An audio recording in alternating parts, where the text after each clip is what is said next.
Hi guys, today I wanted to talk to you about starting hands when you're actually when you're playing some poker. Okay, so basically a good starting hand is one of the first and foremost keys to winning poker online, whether it be Texas Hold'em or any other form of the game. Majority of the poker community do tend to overlook this crucial element, and it's essential for winning consistently. That's really it. Sure, anyone can get lucky now and again with a 7-2 offsuit, but to win consistently, you must condition yourself to play only whole cards with the best possible winning percentages. So what's a good starting hand? Okay, well, pair of aces, ace-king suited, king-king. There are numerous books and resources on the internet that will give you an anticipated good starting hand, along with the winning percentages for each of them as well. But here's something that a lot of these books actually do leave out. The strength of a good starting hand depends greatly on the number of players left in the game and the number of callers. Okay, so say for example if there's 10 people seated at the table, then a good starting hand will be quite different from a good starting hand with only 3 players sitting at the table. Okay, makes sense? Okay, so another thing, always consider the fact that your starting hand strength also depends on your table position, so where you're seated in relation to the dealer or the button, or how many people bet before you and after you as well. Now, a general rule, you should stick to the conventional best starting hand percentages, where there are about 8 to 10 players with about 2 to 3 callers. Okay, when the field has narrowed down to about 5 or less players, you should play your starting hands a bit more aggressively. For example, ace-king suited is often considered to be the second best starting hand with a full table, but if there are less than 5 players left, any ace-hole card with a decent kicker can give you the same winning percentages as the ace-king suited would have as well. Okay.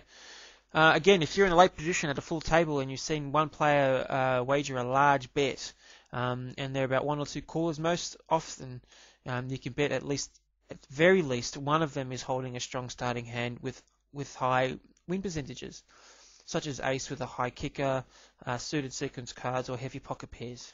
Okay. If at any given stage of the game you have 5 or more players setting the flop, then a good starting hand can oftentimes change to small sequence cards such as 5-6 or small suited pairs. Now, why, you might be asking that? Okay, well, when over half the players at the table call a hand, the high cards such as aces, kings, and queens are usually tied up as whole cards, thus not showing up on the flop, turn, or even the river.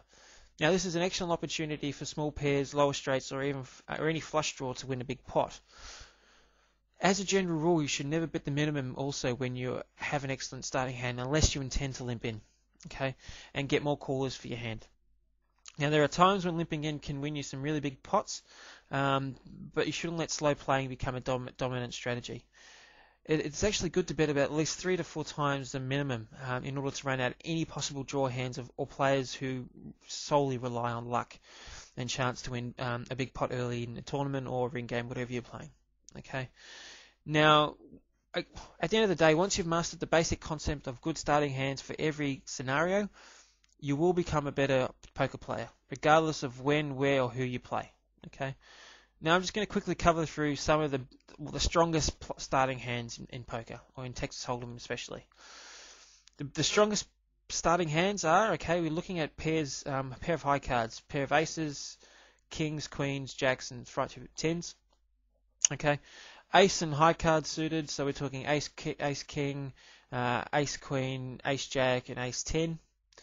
Faces suited, king queen, king jack suited, and queen jack suited as well, and then finally an ace king. Now there's obviously a lot of other starting cards, we're talking pairs, nines, eights, all those other things, but the ones that I've just rattled off are the strongest starting hands from any position. Okay, so you can be pretty confident from early position and obviously in the late position as well. But in the late position you have the advantage of acting last or next to last. As a result, you can add a variety of hands to your arsenal. Now, most are bargain basement specials that you shouldn't play only if the pot really hasn't been raised. Moreover, you need enough discipline to release them if the flop doesn't bring the cards that you're actually looking for. Okay, as I said earlier on, you don't chase. You shouldn't chase. Okay. Now let's just take a quick look at some of the what shows. What I'm going to go through now is there's a little table on the screen, and just really go through some winning percentages, okay, for some of those strong starting hands. Now, a pair of aces. Winning percentage is about 75% of every. That's pretty high. That's why it's the strongest starting hand. Pair of kings, 63%. Queens, 56%. Pair of jacks, 50%. Right down to ace jack, you're looking at about 41%. Out of all those starting hands, you've got a pretty good chance of taking it out, depending on where you're sitting at the table, how many callers are actually in the betting, and what's happening. So you've got to keep in mind where you're sitting at the table, and have a look at how many people are calling and what they're doing. Okay, so I hope you've learned a little bit more about possible starting hands and starting hand strategy. And thanks for checking out this video, and we'll see you next time. Thanks a lot. See you later.